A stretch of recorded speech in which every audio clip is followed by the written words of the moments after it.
আপনি সমাজে খবর নিয়ে দেখেন না, 90টা বোন, আমার 90টা ফুফু তার বাবার সম্পদ থেকে বঞ্চিত। ভয় দেখায়, সত্য না মিথ্যা? ভয় দেখা যে যদি সম্পদ নিয়ে যাও তাহলে পরবর্তীতে আমাদের বাড়ি ঢুকতে পারবা না, সীমানা দিয়ে দেয়, সীমানা প্রাচীর দিয়ে দেয়। আস্তাগফিরুল্লাহ, আস্তাগফিরুল্লাহ। এটা ভয়াবহ পরিণতি হবে। ওই ভাই যদি আমি মুফতি দেওয়ান হাফিজ ওসমানী হই, যত বড় আলেম হই, আমার এলেম আমাকে বাঁচাইতে পারবে না। পারবে? আমি আমার বোনের হক নষ্ট করেছি, বোনের হক নষ্ট করার কারণে কিন্তু আমার বোন মাফ না দিলে আমি জাহান্নামী হয়ে যাব। নিলাম বোনকে, বাদ দিয়ে দিলাম, বললাম যে ভাগিনা ভাগিনা হলে আইবা না, না গোস্ত খাওয়ামু, না বত্তা খাইবা, আলুর ডাল খাইবা, দরজাও খুলুম না, যদি নিয়ে যাও। না ভাই থাক, এই সম্পদের উসিলা হইলো আপনাকে চেহারা একবার হলে দেখবার আফরুম ভাই বোনগুলো নরম থাকে। আমিও যত বড় পাষাণ হই না কেন, সম্পদ ওরে দিয়া, ও সম্পদ ওরে দিয়া বলে আর আইস না, কিন্তু ওই বোনটা পরের বাড়িতে পড়ে ওই অন্তর থেকে যে অভিশাপ দিচ্ছে, ওই অভিশাপে আপনি আপনার বংশ পরম্পরায় আল্লাহর গজবের মধ্যে পড়বে, দুনিয়াতে এবং আখিরাতে শাস্তি আছে। নাউজুবিল্লাহ বলবেন না? এই জন্য দেখবেন যদি কোনো ব্যক্তি সম্পদ নিয়ে যায়, এটা জুলুম করে নিতে হবে, আত্মসাৎ করে নিতে হবে। আমার থেকে যদি আপনি এটা নিয়ে যান, একটা হলো আমি আপনাকে দিয়ে দেওয়া, নিয়ে যান, আর একটা হলো আমার থেকে থাবা দিয়ে নিয়ে গেলেন, ধমক দিলেন, বললেন যদি তুমি বাঁচতে চাও এটা দিয়ে সুন্দরে হুন্ডালে চলে যাও। আমি দিয়ে দিলাম, বাঁচার জন্য দিয়ে দিলাম, এটা কিন্তু আমার থেকে আত্মসাৎ করা হলো। আরেকটা পয়েন্ট, আমার প্রতি জুলুম করা হয়েছে। বাবা কথাগুলো বুঝতে পারছেন তো? জুলুম করা হয়েছে, আর এই জুলুমের শাস্তি দুনিয়াতে পাবো এবং কিয়ামতে তো আছেই। জুলুম, আত্মসাৎ, লুণ্ঠন, এটা আমরা বিগত, আমি ছোট থেকে আজ অব্দি পর্যন্ত প্রমাণিত, যারা লুণ্ঠন করেছে, যারা জুলুম করেছে, যারা অত্যাচার করেছে, এদের ভয়াবহ পরিস্থিতি আমরা দেখি নাই, শুধু আমি দেখছি, আপনারা দেখেন না? সামনে আরো দেখবেন ইনশাআল্লাহ। আপনাদের আব্বা মারা গেল না? আপনাদের আব্বা মারা যাওয়ার পর ওনার রেখে যাওয়া সম্পদের মধ্যে কয়টা হক বিদ্যমান? 4টা হক। এটা আমরা অনেকে করি বা প্রায় করি, সবাই করি, কিন্তু হক যে বিদ্যমান এভাবে না, নিয়ম হিসাবে করি। এগুলো হক। এগুলো কি হক? নাম্বার 1, তার কাফন দাফনের ব্যবস্থা করা। 2 নাম্বার হক হলো ঋণ পরিশোধ করা। বাবার রেখে যাওয়া সম্পদ বিক্রি করে বাবার ঋণ পরিশোধ করবে, এটা হক। কিন্তু মৃত ব্যক্তি সে যখন মারা যায়, তার যে মারা যাওয়ার পর সম্পদটা, এই সম্পদের মধ্যে 4টা হক জড়িত। 3 নাম্বার হলো ওসিয়ত পূরণ, এই ওসিয়তটা পূরণ করতে হবে। 4 নাম্বার হলো যারা উত্তরাধিকার, তাদের মধ্যে শরীয়ত পন্থায় অবশিষ্ট যে সম্পদ থাকবে এগুলো বন্টন করা। নাম্বার 1 কাফন দাফন করবেন, ব্যবস্থা করবেন রেখে যাওয়া সম্পদ থেকে। 2 নাম্বার হলো ঋণগুলো পরিশোধ করবেন। 3 নাম্বার হলো ওসিয়ত পূরণ করবেন। এই 3টা কাজ করার পর যে সম্পদ থাকবে, ওই ব্যক্তি মৃত ব্যক্তির আওলাদ পর্যন্ত এটা ভাগ বাটোয়ারা করবে। আসসালামু আলাইকুম ওয়া রাহমাতুল্লাহি ওয়া বারাকাতুহু। আলহামদুলিল্লাহি নাহমাদুহু ওয়া নাস্তাঈনুহু ওয়া নাস্তাগফিরুহু ওয়া নাউযু বিল্লাহি মিন শুরুরি আনফুসিনা ওয়া মিন সাইয়্যাতি আ'মালিনা। من يهده الله فلا مضل له ومن يضلله فلا هادي له ونشهد أن لا إله إلا الله وحده لا شريك له ونشهد أن سيدنا وسندنا وحبيبنا وشفيعنا ومولانا محمدا عبده ورسوله صلى الله عليه وعلى آله وأصحابه وبارك وسلم. أما بعد فأعوذ بالله من الشيطان الرجيم. বিসমিল্লাহির রহমানির রহিম লিররিজালি নাসিবুম মিম্মা তারাকাল ওয়ালিদানি ওয়াল আকরাবুন وللنساء نصيب مما ترك الوالدان والأقربون مما قل منه أو كثر نصيبا مفروضا وقال تعالى مخبرا وآمرا إن الله وملائكته يصلون على النبي يا أيها الذين آمنوا صلوا عليه وسلموا تسليما صلى الله وعلى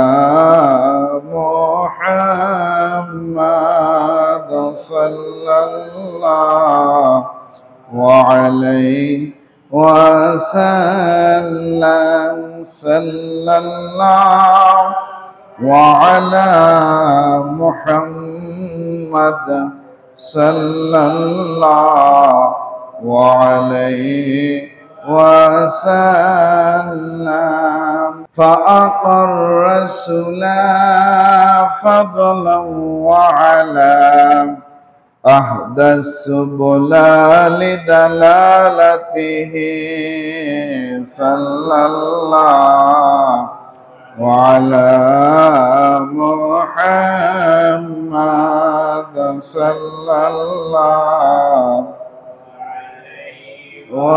وسلم صلى الله وعلى محمد صلى الله وسلم আল্লাহ রাব্বুল আলামিন আমাদেরকে অত্যন্ত ভালোবেসে অত্যন্ত মহব্বত করে এই এলাকা থেকে বাছাই করে আগে ভাগে আল্লাহর ঘর মসজিদে আসার বসার যে তৌফিক দান করেছেন সে আল্লাহ সুবহানাহু ওয়া তাআলার শুকরিয়ার বাণী অন্তরের অন্তঃস্থল থেকে উচ্চারণ করে বলি আলহামদুলিল্লাহ।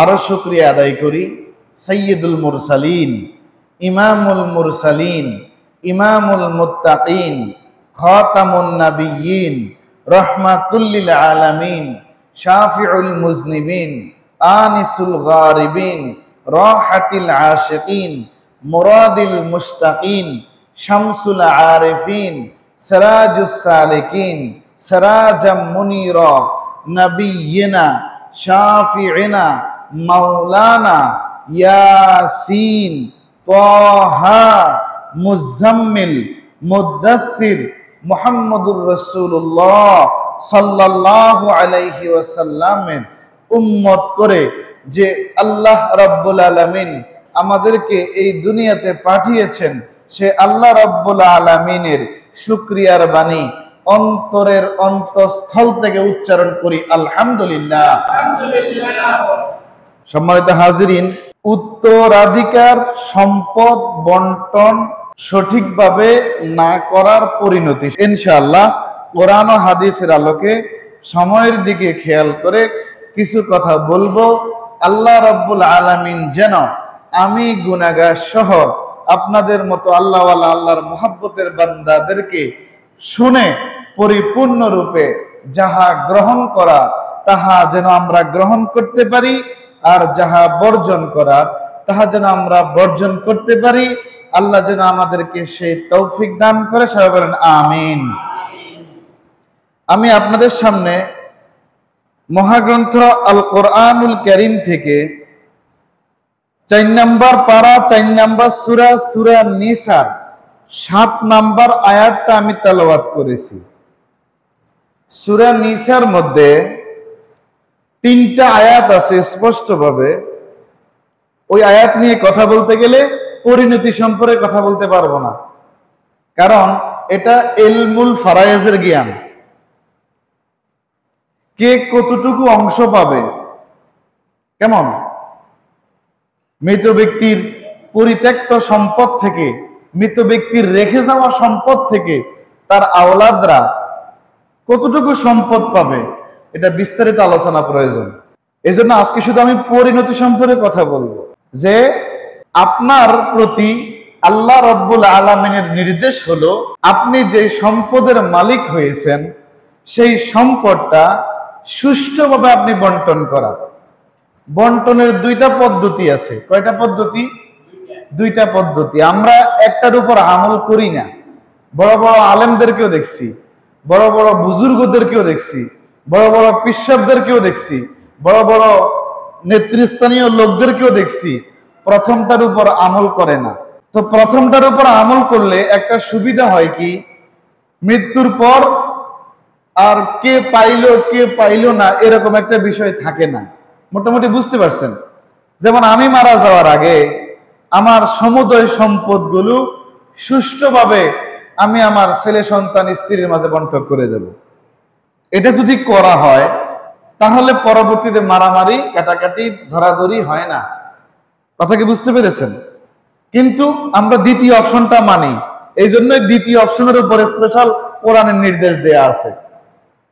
দ্বিতীয় অপশনের উপর স্পেশাল কোরআনের নির্দেশ স্পেশাল ভাবে দেয়া আছে, কারণ আল্লাহ জানে আমরা সম্পদের লোভে পড়িয়া সম্পদ যদি আমি ভাগ করে দিয়ে দেই, আমার ভয় আমার ছেলেরা আমাকে খাওয়াবে না। একটা ভয় থাকতে পারে কি পারে না? অধিকাংশ সম্পদশালীদের এরকম একটা ভয় থাকে যে আল্লাহ না করুক কয়েকজন বাদ যাইতে পারে, তার আওলাদরা ভালো, তার সন্তানরা ভালো। কথা বলেন না কেন? 100 জনের মধ্যে কি 100 জনের সন্তান ভালো হয় নাকি? না তো, সর্বোচ্চ 10 জনের সন্তান ভালো হয়, বাকি 90 জনের সন্তান ঝগড়াটে হয়, এখান দিয়ে কম এখান দিয়ে বেশি। এমনও মানুষ বর্তমান সমাজে আছে, আমার মনোহরপুর এলাকাতে আছে কিনা আমি জানি না, বোনদের হকটা ঠিক মতো আদায় করে না। বোনদেরকে ভয় দেখায়, তোমরা যদি এখন হক নিয়ে যাও পরবর্তীতে বেড়াইতে আসবা না, বেড়াইতে আসবা না, বেড়াইতে আসলে রান্না বান্না করে খাওয়াইবে কেডা, কোথায় থেকে খাওয়াবে, এরকম বলে। আরো বেশি বলে, যদি সম্পদ নিয়ে যাও ভাইয়ের বাড়ির সাথে জীবনের তরে সম্পর্ক শেষ। এরকম বলে না? আপনারা কি শোনেন না? যদি আপনি আল্লাহর হুকুম মাইনা নামাজ পড়তে পারেন, আল্লাহর হুকুম মাইনা কি সম্পদটা ঠিক মতো বন্টন করা যায় না? বিষয় তো একটাই, কোরআন, কোরআনুল কারীম। এই কোরআন থেকে আমরা পাইলাম আল্লাহ আমাদেরকে বলছে সালাত প্রতিষ্ঠা করতে, নামাজ প্রতিষ্ঠা করতে আল্লাহর হুকুম। কোরআন থেকে আমরা পাইয়া নিজে নামাজ পড়ি এবং অন্যদেরকে নামাজের জন্য তাগিদ প্রদান করি। আল্লাহু আকবার বলবেন না? এই অবস্থার মধ্যে আয়েশা উত্তরাধিকার বন্টন নীতি, এটাও তো আমার আল্লাহ রাব্বুল আলামিন শিক্ষা দিয়েছেন। সুবহানাল্লাহ বলবেন না? আমার আল্লাহ শিক্ষা দিয়েছেন কে কতটুকু পাবে, ছেলে কতটুকু পাবে, মেয়ে কতটুকু পাবে, এরপর ওনার স্ত্রী কতটুকু পাবে, এটা আল্লাহ সিস্টেম রেখে দিয়েছেন। এমনও আছে বন্ধু বান্ধব কতটুকু পাবে, এটাও বলা আছে। তো বন্ধু বান্ধব কতটুকু পাবে মানে কি? আমার আব্বার বন্ধু বান্ধব যখন আমার আব্বার মৃত্যুর পরে আসবে, আমি তাদের সাথে সৎ ব্যবহার করব, ভালো খানা পিনা খাওয়াবো এবং আমি হাদিয়া দেব। আমার আব্বার জন্য দোয়া করেন। আমি কি দিব? হাদিয়া। এটাও একটা বন্টন নীতি মধ্যে আওতায় পড়ে। নিজের ভাইদের মধ্যেই ঠিক মতো বন্টন হয় না, আর বোনের হিসাব তো আরো দূরে। আল্লাহু আকবার। প্রত্যেকটা সমাজের দিকে তাকায় দেখবেন, আমি আগেই বলছি 10 জন মানুষ ব্যতিক্রম পাবেন, 10 জন। আপনারা কেমন জানি না, কারো যদি বিরুদ্ধে আলোচনা যায় অন্তত পক্ষে রাগ করেন না, হয়তো কি পরিবর্তন হয়ে যাব আমরা ইনশাআল্লাহ। বোনদের হক, আমি সন্তান হয়ে, ছেলে হয়ে আমি আমার বাবার কাছ থেকে যে অংশ পাইছি, বোনেরা আমার থেকে কম হইলেও সে তার বাপ থেকে অংশ পাবে। আর এই অংশটা আমার আব্বা যেহেতু মারা গেছে, আমার আব্বার স্থলাভিষিক্ত আমি বড় ছেলে, আমার আরো ভাই আছে, মেজো ভাই, সেজো ভাই, ছোট ভাই, ওদেরকে নিয়ে একসাথে বৈশা সম্পদটুকু সুন্দরভাবে সুষ্ঠু রূপে খেয়াল করেন বন্টন করে দেওয়ার পর, ভাই তোমার এখান দিয়ে এটা, বোন তোমার এখান দিয়ে এটা, এটা লিখে ফেলো, নিয়ে যাও। এবং ইনশাআল্লাহ আত্মীয়তার বন্ধন, রক্তের বন্ধন, দুগ্ধের সম্পর্কের বন্ধন আমাদের মধ্যে ছিল, কিয়ামত পর্যন্ত থাকবে। এইরকম আমার মনে হয় না একটা মানুষ বলছে। আমরা বলছি এরকম নাই। আপনি সমাজে খবর নিয়ে দেখেন না, 90টা বোন, আমার 90টা ফুফু তার বাবার সম্পদ থেকে বঞ্চিত। ভয় দেখায়, সত্য না মিথ্যা? ভয় দেখা যে যদি সম্পদ নিয়ে যাও তাহলে পরবর্তীতে আমাদের বাড়ি ঢুকতে পারবা না, সীমানা দিয়ে দেয়, সীমানা প্রাচীর দিয়ে দেয়। আস্তাগফিরুল্লাহ, আস্তাগফিরুল্লাহ। এটা ভয়াবহ পরিণতি হবে। ওই ভাই যদি আমি মুফতি দেওয়ান হাফিজ ওসমানী হই, যত বড় আলেম হই, আমার এলেম আমাকে বাঁচাইতে পারবে না। পারবে? আমি আমার বোনের হক নষ্ট করেছি। বোনের হক নষ্ট করার কারণে আমি যত ইবাদত বন্দেগী করি, ইবাদত বন্দেগী ঠিক আছে, কিন্তু আমার বোন মাফ না দিলে আমি জাহান্নামী হয়ে যাব। আমার বোন মাফ না দিলে আমি কোথায় হয়ে যাব? কারণ আমি আমার বোনের হক অর্থাৎ বান্দার হক নষ্ট করেছি। বান্দার হক। এজন্য যারা বৃদ্ধ বাবারা আছেন, আমার বাবারা যারা আমার সামনে আছেন, নিজের মেয়েটা আপনি জীবিত থাকতে স্পষ্ট করে দিবেন। শুধু দেখায় না খুব মাতার জমি তোর, এটা দেখান দরকার নাই। ওই জমিটা দরকার প্রয়োজনে আপনার ছেলেদের প্রতি এই আশা করিয়েন না যে আমনে মারা গেলে আপনার ছেলে তার বোনেরে দিয়ে দিবে, এরকম আশা করেন না।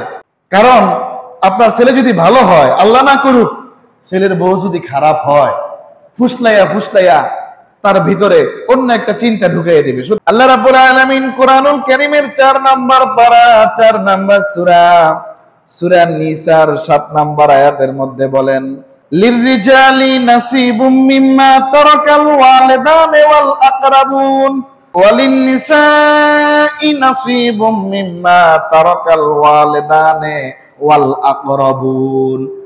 আল্লাহ তাআলা বলতেছেন স্পষ্টভাবে, মাতা পিতা এবং আত্মীয় স্বজনের রেখে যাওয়া সম্পত্তিতে পুরুষদের অংশ রয়েছে, আর মাতা পিতা আত্মীয় স্বজনের রেখে যাওয়া সম্পত্তিতে নারীদের অংশ রয়েছে।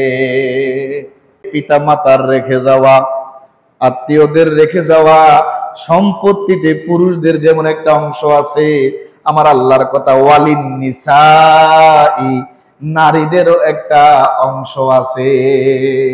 আমার আল্লাহর কথা, যে আল্লাহর কথা শুনে, যে আল্লাহর ভয় ও মহাব্বত নিয়ে আমি আপনি জুমার নামাজ পড়তে চলে এসেছি, সে আল্লাহরই কথা, সেই কোরআনেরই কথা। পুরুষের যেমন বাপের বা আত্মীয়ের সম্পত্তির মধ্যে অংশ রয়েছে, নারীরও অংশ রয়েছে। এরপর আমার আল্লাহ বলেন, মিম্মা কাল্লা মিনহু আও কাসুরা। এখন আমরা বলতে পারি বোনেরটা তো অল্প, বোনেরটা তো অল্প বলে ফেলতে পারি। আমার আল্লাহ এখানে বলে দিয়েছেন, আমরা কি বলবো, আমরা কি ধারণা করব, আল্লাহ জানেন কি জানেন না? অবশ্যই জানেন। আল্লাহ রাব্বুল আলামিন বললেন, মিম্মা কাল্লা মিনহু আও কাসুরা, অল্প হোক বা বেশি হোক, অল্প হোক আর বেশি হোক। পুরুষের যেমন সম্পত্তি নির্দিষ্ট বেশি আর নারীর কম। আল্লাহু আকবার বলবেন না? সাক্ষীর ক্ষেত্রে একজন পুরুষ সমান 2 জন নারী, সাক্ষ্যদানের ক্ষেত্রে কথা বলেন না কেন? সাক্ষ্যদানের ক্ষেত্রে তাইলে বুঝেন নারীর মধ্যে একটু কমতি রয়েছে। কি রয়েছে? একটু কমতি রয়েছে।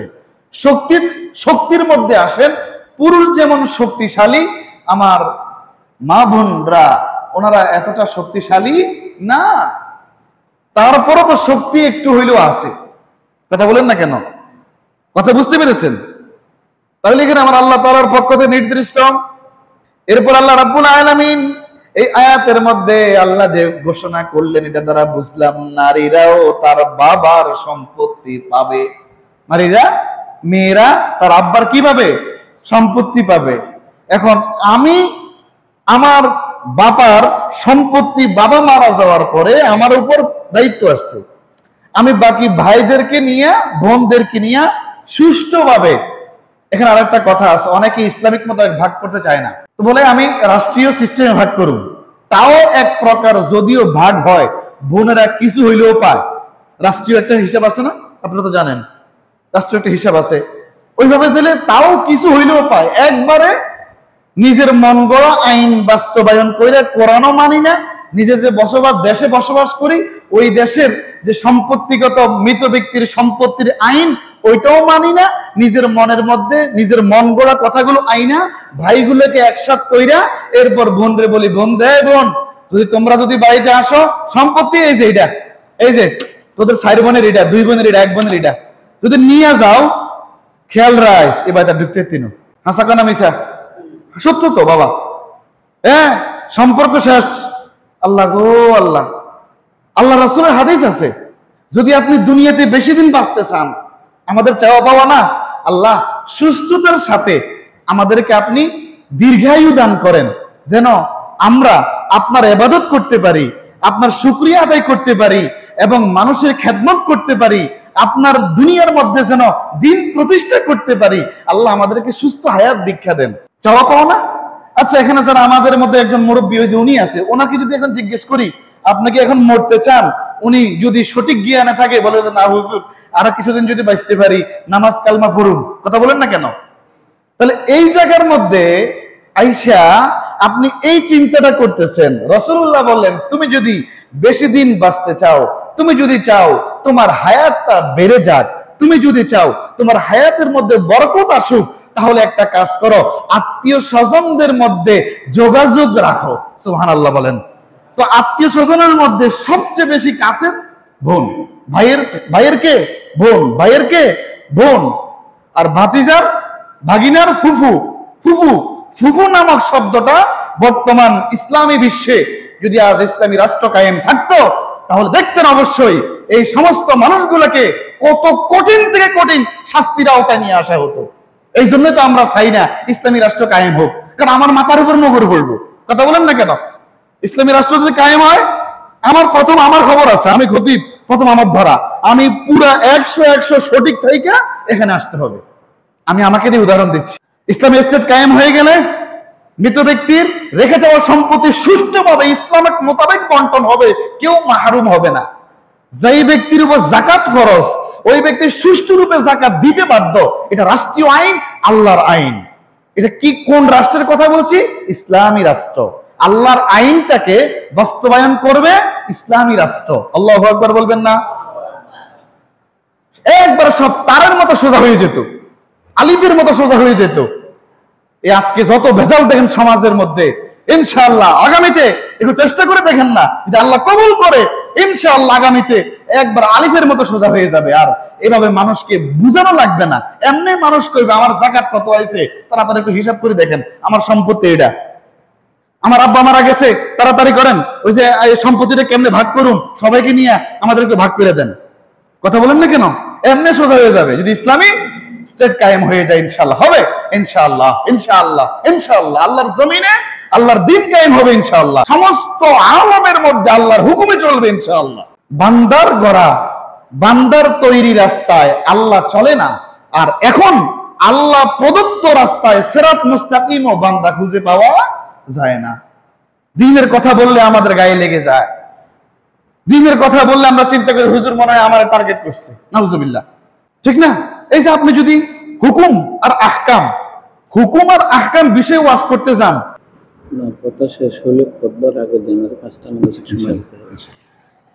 হুকুম আহকামের বিষয়ে যদি আপনি দেখতে চান, হুকুম আহকাম, তখন দেখবেন যে অধিকাংশ মানুষ বলবে এই আলেম আমার বিরুদ্ধে বলছে। বাস্তব না গো বাবা?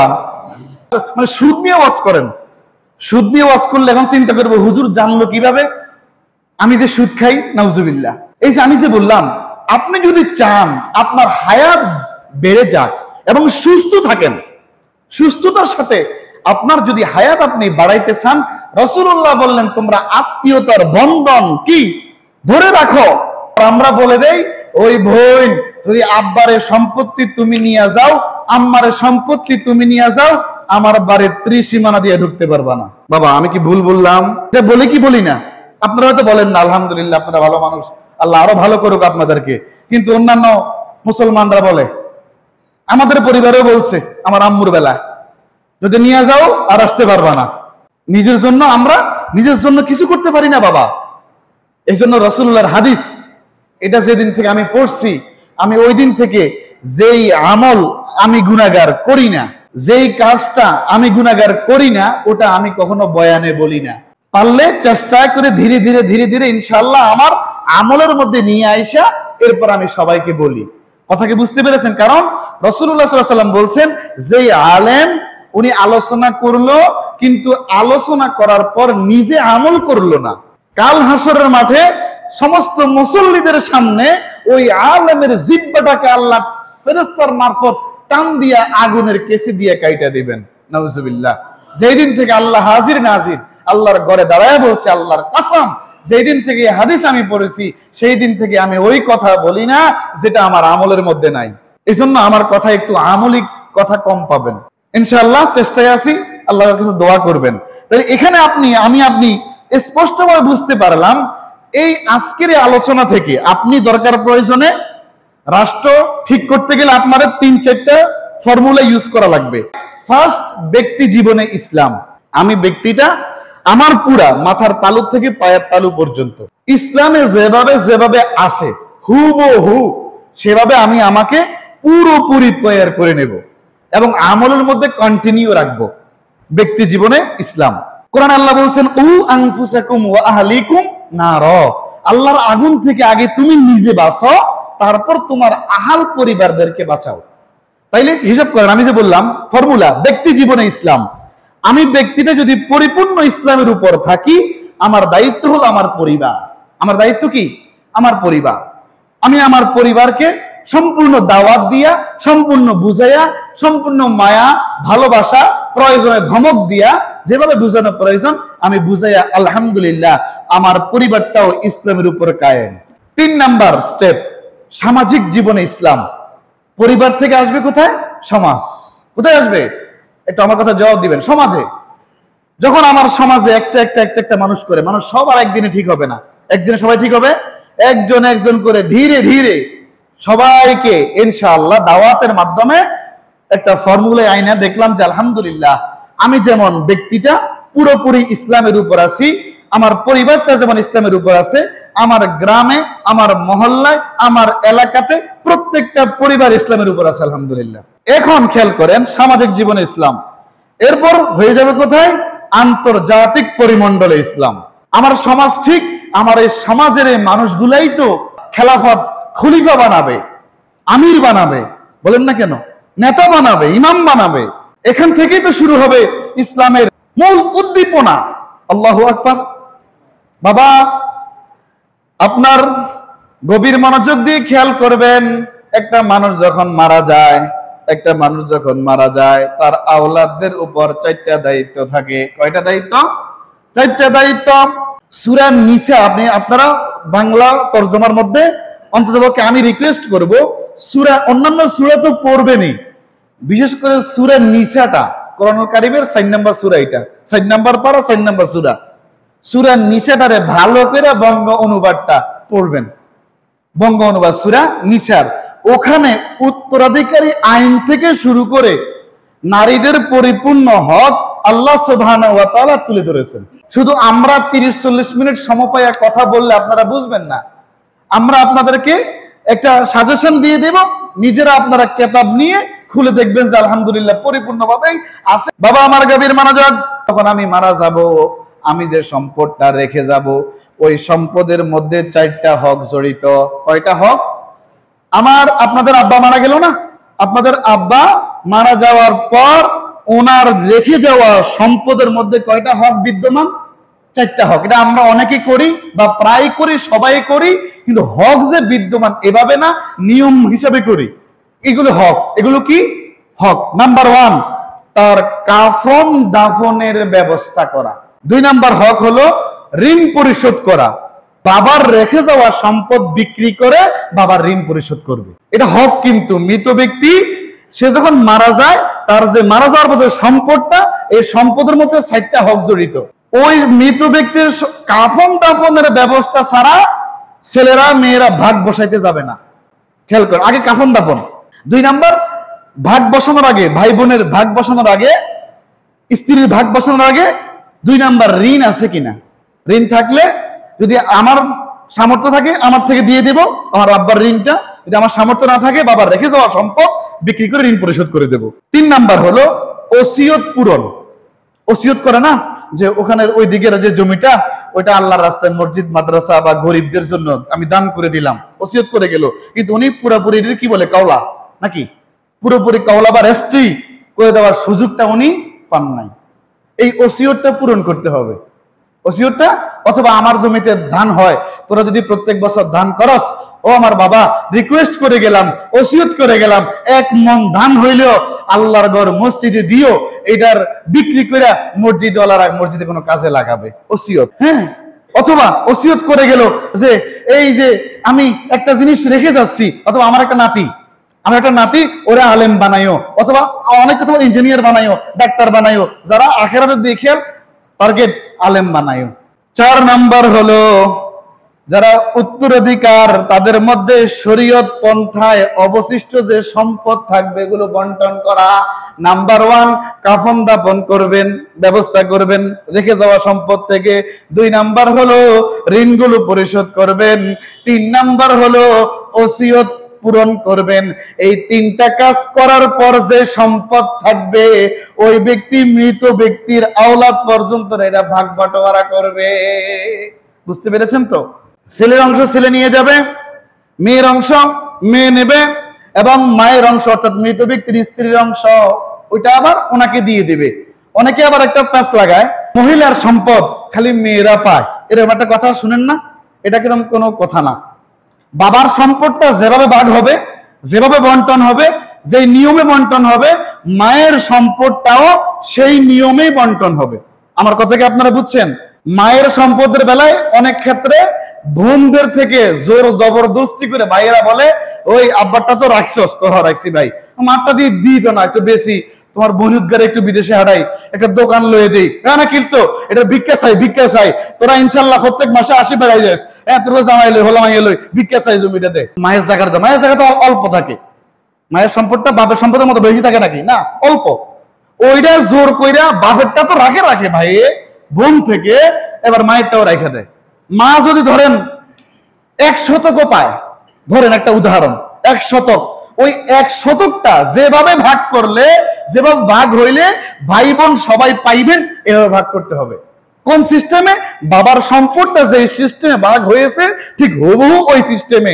আমরা আগেকার দিনে শুনে আসছি ওইটার লগে কোরআন সুন্নাহ এবং ইসলামী আইন শাস্ত্রের কোনো সম্পর্ক নাই, যে মেয়ের সম্পদ বা মায়ের সম্পদ শুধু মেয়েরা পাবে, অথবা মায়ের সম্পদ কোনো বন্টন হয় না, এটা মিথ্যা কথা। মায়ের সম্পদটা বন্টন হবে বাবার সম্পদের সিস্টেমে। বুঝতে পারছেন না আপনারা? মায়ের সম্পদটা বন্টন হবে, বাবার সম্পদটা যেভাবে বন্টন হয় ঠিক ওইভাবেই মায়ের সম্পদটা বন্টন হবে। এককভাবে ছেলে, এককভাবে মেয়ে মালিক নয়। এই যে আজকে হিজড়ারা দেখেন না, আমাদের কেউ কথা বলে না তো। আমাদের আলেমদেরকে আমি বড় আফসোস লাগে যখন কিতাবগুলো সামনে নিয়ে পড়ি, আস্তাগফিরুল্লাহ, লা ফখর, আল্লাহ মাফ করুক, এমন এমন বিধান আছে যেগুলো আমরা আলেমরা আলোচনা করি শুধু মসজিদে বসা। এই মাঠে মজলিসে যে ওয়াজের মধ্যে যাই ওইখানে আমরা শুধু গীবত করি, ওখানে আমরা ভালো আলোচনা করি না। হিজড়াদের সম্পত্তি যদি আছে ইনশাআল্লাহ আজকে আলোচনাতে মিক্স হয়ে যাবে, ঘোলায় ফেলবেন। আল্লাহ যদি আমি গুনাহগারকে আগামীতে বাঁচায়, আমি এটা আপনাদেরকে পুরোপুরি বলে দেব।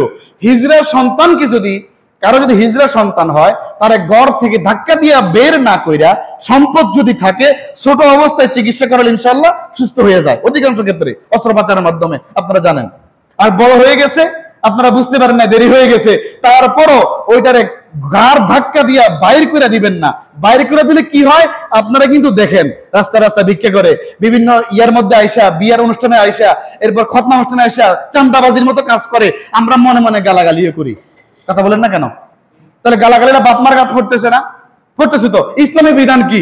আল্লাহ রব্বুল আলামিন এত দয়াবান, আল্লাহ রব্বুল আলামিনের বান্দা যেহেতু সে, যদিও হিজরা সৃষ্টির একটা কি একটা নতুন একটা সিস্টেম, যেমন আমরা পুরুষ নারী আর ওরা হচ্ছে উভয় লিঙ্গ। হিজরা বা 3 প্রকার, এটা অন্য সময় আল্লাহ আগামী জুমায় বলুন। হিজরা 3 প্রকার হিজরা আছে। হিজরাদের ব্যাপারে আপনি সম্পদ দিয়ে দিবেন, তাহলে এই হিজরাটা ওই সম্পদ বিক্রি করে বা চাষাবাদ করে নিজে খাইবে, বিক্রি করে ব্যবসা বাণিজ্য করবে, গাড়ি কিনে গাড়ি চালাবে। তাইলে খেয়াল করেন, যদি এই আইনটা বাস্তবায়ন করা যায়, আমার বাংলাদেশে আগামী 5 বছর যদি এই আইন বাস্তবায়ন করেন, আগামী 5 বছর নতুন কোন হিজড়া চাঁদাবাজি করবে না। আমার কথাগুলো আপনারা বুঝতে হবে, শিক্ষিত মানুষ কিন্তু সবাই কথাগুলো বুঝতে পারতেছেন তো, হিজড়াদের ব্যাপারটা। তাহলে এখানে খেয়াল করেন, হিজড়ার সন্তানও বাবা সম্পদ পাবে ইনশাল্লাহ আগামীতে, আল্লাহ দিয়ে বাসায় আমি বলে দেবো, সময় খুব অল্প। যদি কোনো ব্যক্তি তার উত্তরাধিকারী সম্পদ বোনকে না দেয়, দেওয়ার হুকুম কার? আল্লাহ। বলেন, দেওয়ার হুকুম কার? তার মানে ভাইকে দিবেন, অবশ্যই ভাইকে দিবে। ভাই বোন সবার মাধ্যমে সবার মধ্যে সুষ্ঠুভাবে ভাগ করে দিবে, যেটা আল্লাহ তাআলার বিধান সেটা। খেয়াল করেন, এখানে আমার আল্লাহ এই আয়াতের মধ্যে আমাদেরকে মেসেজ দিচ্ছে, যদি কেউ এগুলো লঙ্ঘন করে, আমার বোন, আমরা ভাইয়েরা 3 ভাই, আমার 1 বোন, তো আমরা 3 ভাই নিলাম, বোনকে বাদ দিয়ে দিলাম, বললাম যে ভাগিনা হলে আইবে না, তো কি কলা খাওয়ামু না গোস্ত খাওয়ামু না ভর্তা খাইবা, আলুর ডাল খাইবা, দরজাও খুলুম না, যদি নিয়ে যাও। না ভাই থাক, এই সম্পদের উসিলা হইলো আপনাকে চেহারা একবার হলে দেখবার আসুন ভাই।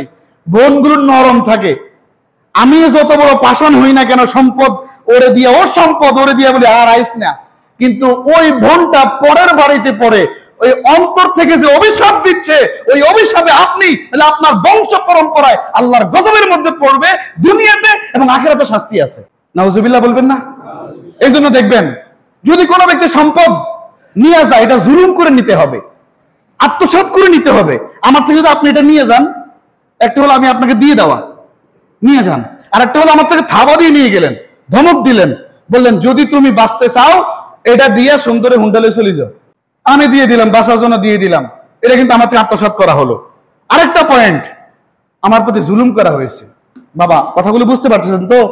জুলুম করা হয়েছে, আর এই জুলুমের শাস্তি দুনিয়াতে পাবো এবং কিয়ামতে তো আছেই। জুলুম, আত্মসাৎ, লুণ্ঠন, এটা আমরা বিগত, আমি ছোট থেকে আজ অব্দি পর্যন্ত প্রমাণিত, যারা লুণ্ঠন করেছে, যারা জুলুম করেছে, যারা অত্যাচার করেছে, এদের ভয়াবহ পরিস্থিতি আমরা দেখি নাই, শুধু আমি দেখছি, আপনারা দেখেন না? সামনে আরো দেখবেন ইনশাআল্লাহ। আমি দেওয়ান হাফিজ যদি জুলুম করি, আমার জন্য এটা হবে বাবা। আমি আচ্ছা একটা কথা বলি, আমি তো আপনাদের উপর এই খেতাবাতের দায়িত্ব পাই, যদি জুলুম করি, মানে বেড়াগিরি দিয়ে অহংকার করি, তাকাব্বুরি করি, যখন আমার একটা দুর্বলতা ভাইসা উঠবে, এবার কি করুন, আমার কিল যে কোনি দিবেন, নিচে পড়বো না, আমার ফিরে পড়বো, বাস্তব। এই জন্য দুইটা পায়ে হাত দিয়ে বলবো, জুলুম, নির্যাতন, লুণ্ঠন, আত্মসাৎ, এগুলো ইনশাআল্লাহ আমরা কেউ করব না। বাবা আমার গভীর মনোযোগ, যদি কোনো ব্যক্তি এই আইন লঙ্ঘন করে, তার বোনকে, বাবা মারা যাওয়ার পর বোনকে সম্পদ দিল না, বঞ্চিত করলো, বা বোনের নাম দিয়ে রাখলো কিন্তু বোনের কাছে ব্যবহার করতে দিচ্ছে না, এরকম যদি কোনো ব্যক্তি করে, বা কোনো ব্যক্তি একবারে না দিল, এদের ব্যাপারে আল্লাহ রাব্বুল আলামিন কোরআনুল কারীমের 4 নাম্বার পারা, 4 নাম্বার সূরা, সূরা নিসার 13 নাম্বার আয়াতের মধ্যে বলতেছেন, তিলকা হুদুদুল্লাহ। আল্লাহু আকবার বলেন। তিলকা হুদুদুল্লাহ, এটা আল্লাহ তাআলার পক্ষ থেকে স্পষ্ট স্টেটমেন্ট, নির্ধারিত, এটা আল্লাহর আইন। কথা কি বুঝতে পেরেছেন? তিলকা হুদুদুল্লাহ, এটা আল্লাহ নির্ধারিত সীমারেখা।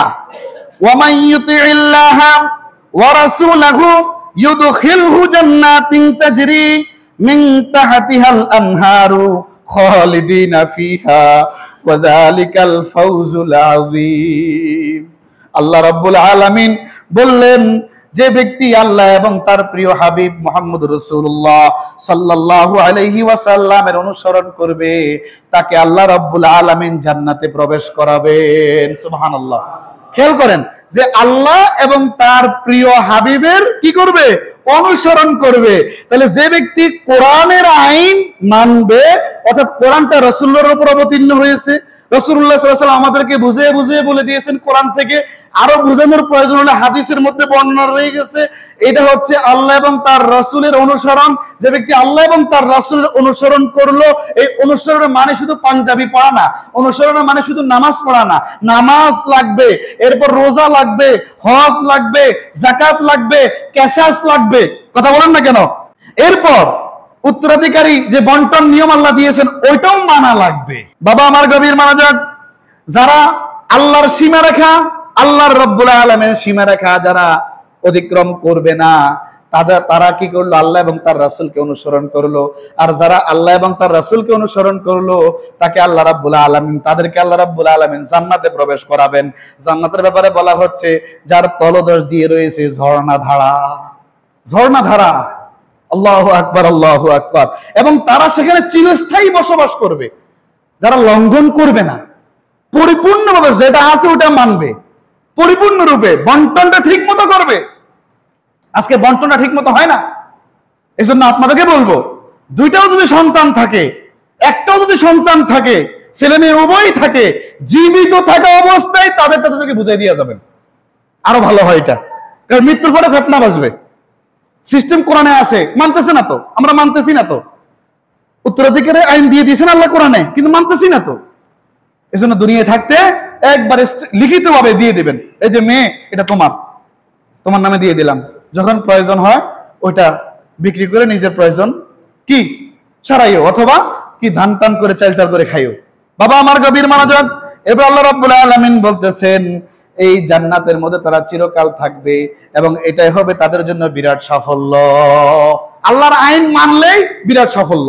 এই সাফল্যটা দুনিয়ার মধ্যে কষ্টে মষ্টে চললেও আখিরাতে শান্তির পর শান্তি। কবরে এমন এক ঘুম দিবেন, কবরে এমন ঘুম আসবে, এক ঘুমে হাসর কায়েম হয়ে যাবে। আল্লাহু আকবার। এরপর খেয়াল করেন, যে ব্যক্তি আল্লাহ এবং তার প্রিয় হাবিব মুহাম্মদ রাসূলুল্লাহ সাল্লাল্লাহু আলাইহি ওয়াসাল্লামের অবাধ্য হবে, আল্লাহর সীমারেখা অতিক্রম করবে। খেয়াল আছে তো, প্রথমটা সীমারেখা যারা মেনে চলবে, ক্রস করবে না, আর পরেরটা বলতেছেন সীমারেখা যারা ক্রস করবে। আল্লাহ রাব্বুল আলামিনের নির্ধারিত সীমারেখা ক্রস করা মানে আল্লাহ এবং তার প্রিয় হাবিব মুহাম্মদ রাসূলুল্লাহ সাল্লাল্লাহু আলাইহি ওয়াসাল্লাম অবাধ্য হওয়া। অনুসরণ না করা মানে কি? অবাধ্য হওয়া। আল্লাহ রাব্বুল আলামিন তাকে জাহান্নামে প্রবেশ করাবেন। সে মুফতি হোক, মুহাদ্দিস হোক, লিডার হোক, সমাজের যে কোনো যেই হোক, আল্লাহ রাব্বুল আলামিন তাকে জাহান্নামে প্রবেশ করাবেন। আল্লাহ রাব্বুল আলামিন কোরআন কারীমের 4 নম্বর পারা, 4 নম্বর সূরা নিসার 14 নম্বর আয়াতের মধ্যে বলতেছেন, ওয়া মান ইয়াসিল্লাহা ওয়া রাসূলাহু ওয়া ইয়াতাআদ্দা হুদুদাহু ইউদখিলহু নারান খালিদিনা ফিহা ওয়া লাহু আযাবুম মুহিন। আল্লাহ রাব্বুল আলামিন বলতেছেন, যে ব্যক্তি আল্লাহ এবং তার প্রিয় হাবিব মুহাম্মদ রাসূলুল্লাহ সাল্লাল্লাহু আলাইহি ওয়াসাল্লামের নাফরমানি করবে এবং আল্লাহ রাব্বুল আলামিনের সাথে সীমা লঙ্ঘন করবে এবং আল্লাহ রাব্বুল আলামিন তাকে জাহান্নামে প্রবেশ করাবেন। সীমারেখা অতিক্রম করলে, আল্লাহ এবং তার হাবিবের অবাধ্য হলে, আল্লাহ তাকে কোথায় প্রবেশ করাবেন? জাহান্নামে প্রবেশ করাবেন এবং সে জাহান্নামে চিরস্থায়ী বসবাস করবে এবং সে অবমাননাকর শাস্তি ভোগ করবে। যে ব্যক্তি একবার বলছে বিশ্বাসের সাথে লা ইলাহা ইল্লাল্লাহু মুহাম্মাদুর রাসূলুল্লাহ সাল্লাল্লাহু আলাইহি ওয়াসাল্লাম, জীবনে শিরক করে নাই, শিরক কুফর করে নাই, ওই ব্যক্তি ওই অবস্থায় মারা গেলে সেও যদি গুনাহগার হয়, অন্যান্য গুনার কারণে আসামি হয়, মাফ না নিয়ে যায়, তাহলে ওই ব্যক্তিকে গুনার কারণে শাস্তি দেবে। দেওয়ার পর শাস্তির একটা পরিমাণ থাকে না, যে এই মেয়াদ, এই শাস্তির পর আল্লাহ তাকে জান্নাতে দিয়ে দেবে, যদি শিরক কুফর না করে। এখানে খেয়াল করেন, এখানে বলা হচ্ছে সে যদি মুসলমান হয়, মুসলমান আল্লাহর কোরআনের আইন বাস্তবায়ন করবে। কথা বলেন না কেন? আল্লাহর কোরআন আইন মানে কি? আল্লাহ হুকুম করছে এটা, আর এটা পাইছি কার মাধ্যমে? মুহাম্মদ রাসূলুল্লাহ সাল্লাল্লাহু আলাইহি ওয়াসাল্লামের মাধ্যমে। এরপর খেয়াল করেন, যারা এই সীমা লঙ্ঘন করবে, বর্ডার ক্রস করবে, আল্লাহ রাব্বুল আলামিন এদেরকে জাহান্নামে প্রবেশ করাবেন এবং তারা চিরস্থায়ী জাহান্নামীদের অন্তর্ভুক্ত হয়ে যাবে। যেই ব্যক্তি বান্দার হক নষ্ট করলো, বোনের হক নষ্ট করা মানে বান্দির হক নষ্ট করা বা বান্দার হক নষ্ট করা, হকুল ইবাদ যেটাকে বলে, এটা যে ব্যক্তি নষ্ট করলো, দুনিয়া থাকে তার থেকে মাফ নিতে হবে। তারা অস্ত্রের মুখের মধ্যে ফালাইয়া মাপ নিলে হবে না, তারা ক্রাইসিসের মধ্যে ফালাইয়া তার ছেলেরে আপনি আটকে জেলে পাঠাই দিয়েছেন, এখন তার টাকা লাগবে না, জেল থেকে আনতে গেলে বোন জমিটা বেশ বিদেশে পাঠাইছেন, সে যে মুসিবতে পড়ছে, ভালো জায়গায় যাইতে পারে নাই, এরকম হয় না? বোন জায়গাটা বেশ, এটা বেশি ঋণ পরিশোধ কর, এরকম ট্যাগের মধ্যে ফালানো যাবে না। কথা কি বুঝতে পেরেছেন? যে ব্যক্তি বান্দার হক নষ্ট করলো, নষ্ট করার পর দুনিয়া থেকে মাপ নিতে পারে নাই, কিংবা সম্পদ ফিরিয়ে দেয় নাই, লুণ্ঠনকৃত মাল ফেরত দেয় নাই, আত্মসাৎকৃত মাল ফিরাইয়া দেয় নাই, ওই ব্যক্তি যে হাসর মাঠে যায়, এটার কারণে সে জান্নাতে যাইতে পারতেছে। হক নষ্ট করার কারণে জান্নাতে যাইতে পারতেছে না। বোনের হক দেয় নাই, বাপে দিয়েছে, নিজে ভাগ করছে, কিন্তু বোনের প্রয়োজনে বিক্রি করতে দেয় নাই, ব্যবহার করতে দেয় নাই। এখন কি করবে? হাদিসের মধ্যে আমরা পাই আল্লাহ রাব্বুল আলামিন ওই প্রাপ্ত যে পাইবে তারে আর যে দেবে তারে সামনে আনবে, আইনা বলবে হক বুঝাইয়া দাও। এখন ওখানে কি জায়গা সম্পত্তি টাকা পয়সা আছে নাকি? বলেন আছে নাকি? নাই। ওখানে নেকি দিতে হবে, নেকি নেকি আমল আমল। খেয়াল করেন, এখন আল্লাহ মাফ করুক, আস্তাগফিরুল্লাহ, কখনো যেন না হয় আমার বোন একটা, আমি আমার বোনকে সম্পদ দেই নাই, এখন আমি বোধ আলেমের বোধ হতুয়াগিরি দিয়ে বাইরে গেছি দুনিয়ার মধ্যে, আল্লাহ কাছে আটকে গেছি, আমার তো নেক আমল নাই। খেয়াল করেন, আমার বোনের যে গুনাহ আছে ওই পরিমাণ গুনাহ আমার কাছে চাপাইয়া দেওয়া হবে, ওরে জান্নাতে পাঠাই দেওয়া হবে। কথা বলেন না কেন? এই জন্য আল্লাহ রাব্বুল আলামিন হিসাব অত্যন্ত সুন্দর, অত্যন্ত সুন্দর। এই জন্য কাউকে জুলুম করবেন, কাউরে কষ্ট দিবেন, কাউরে আত্মসাৎ করবেন কারো মাল, এত সহজ না।